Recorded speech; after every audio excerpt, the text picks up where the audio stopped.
Apa kabar para pecinta catur sekalian? Saya Suwaji. Kali ini saya akan menyampaikan video tentang pembukaan catur Ruy Lopez serta variasi utamanya dan jebakan yang mungkin timbul dari pembukaan Ruy Lopez. Video ini memang saya tujukan untuk pemain pemula atau mungkin menengah yang belum begitu mengenal tentang pembukaan Ruy Lopez. Ruy Lopez sendiri kode ekonya adalah C60, kemudian variasi ekonya adalah C60 sampai C99. Sedangkan notasinya adalah sebagai berikut: E4, E5, kemudian kuda A3, kemudian dibalas dengan kuda C6 dan gajah B5. Berikutnya kita akan bicara tentang sejarahnya Ruy Lopez. Pembukaan Ruy Lopez juga dikenal sebagai pembukaan Spanyol. Pertama tercatat di naskah kontingen sekitar tahun 1490. Untuk mengenang nama Ruy Lopez de Segura, pemain catur yang menerbitkan buku catur tahun 1561. Bukunya Libro del Ajedrez yang memuat analisa opening tersebutlah yang membuat namanya dikenang hingga sekarang.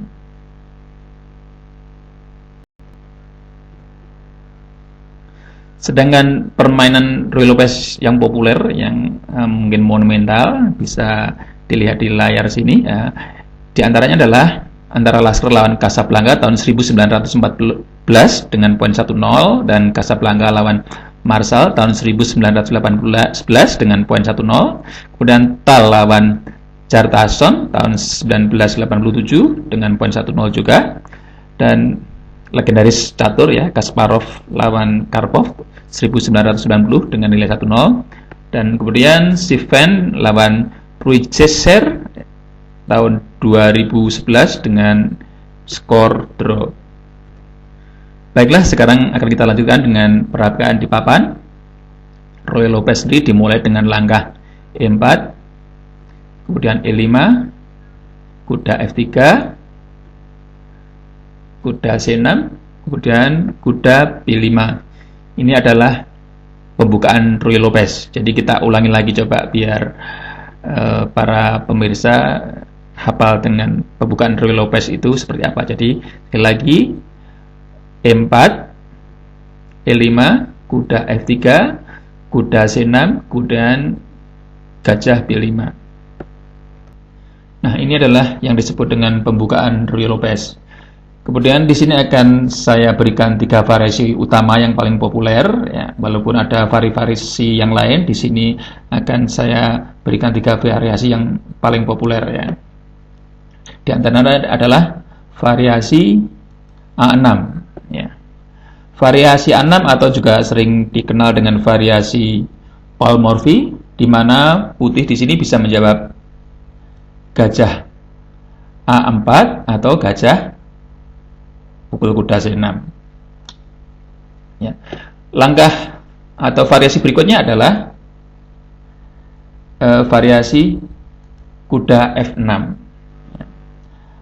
Variasi ini dikenal dengan variasi pertahanan Berlin, di mana putih bisa menjawab dengan rokade, ya, atau putih bisa menjawab dengan langkah D3. Dan variasi yang ketiga, ya, adalah variasi D6. Variasi D6 ini dikenal juga dengan pertahanan old tennis. Putih bisa melanjutkan dengan D4 atau juga rokade.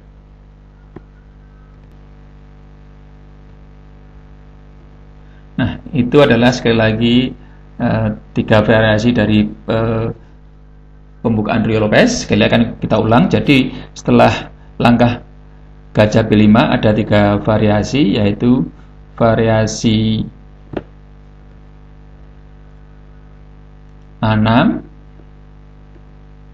variasi kuda F6, dan variasi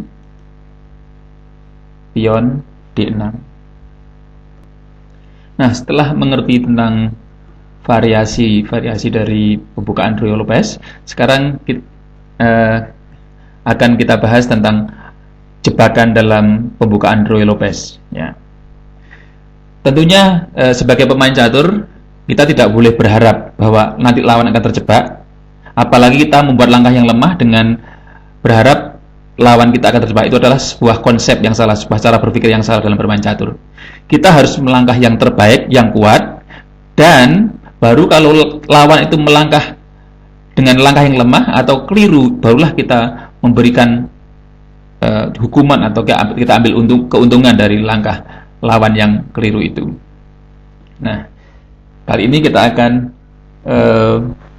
saya sampaikan salah satu dari jebakan yang paling populer, yaitu langkah keliru yang paling populer dalam pembukaan Ruy Lopez. Yaitu setelah gajah B5, kemudian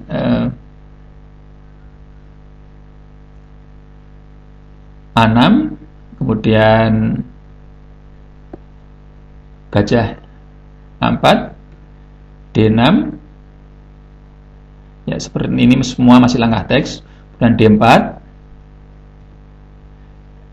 B5, gajah B3, kuda D4. Ini semua masih langkah teks. Kuda makan D4, pion makan D4. Nah, di sini kalau putih terlalu rakus ya, dengan pion yang sepertinya gratis ini ya. Inilah awal dari jebakan. Sebenarnya langkah putih yang masih memungkinkan adalah bisa gajah mengancam benteng, ya. Atau mungkin juga pion C3. Ini jawaban yang masih mungkin ya. Tapi bagaimana kalau seandainya putih tiba-tiba makan D4? Nah, inilah hitam harus bisa mengambil keuntungan dari kesalahan putih ini ya. Nah, kemudian putih jawab dengan C5. Nah, sepertinya putih bisa mengambil keuntungannya ini. Ini adalah garpuan yang keliru ya. Sekilas putih bisa, walaupun ini pion ditutup, bisa ngambil beteng atau skakmat di sini sepertinya gitu. Tapi di sini ada jawaban hitam yang bagus ya, yang bisa membalik keadaan ya, yaitu hitam menjawab dengan gajah E6. Nah, jadi ancaman terhadap beteng tidak ada ya. Ini adalah langkah bagus. Jadi mempertahankan ini ya, peta F7 sekaligus mengancam menteri dan membuka jalur ini juga menteri bisa mempertahankan benteng ya. Sepertinya putih masih bisa memberikan skak ya. Di sini gajah kembali menutup ini. Dan setelah menteri kembali lagi, sepertinya keadaannya balik lagi. Tapi ada perbedaan di sini. Tadi gajah masih di peta C8 sehingga memungkinkan menteri makan beteng. Tapi setelah gajah di sini, hitam bisa mengambil keuntungan dengan pion C4. Nah, akhirnya gajah putih yang ada di B3 ini menjadi sasaran.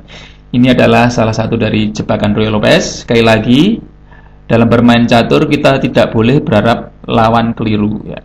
Tapi kalau lawan salah atau langkah lemah, kita harus menggunakan keuntungan itu untuk bisa mendapat kemenangan. Sekian pelajaran catur dari saya. Semoga video ini berguna bagi para penggemar catur sekalian, dan sampai jumpa di video berikutnya.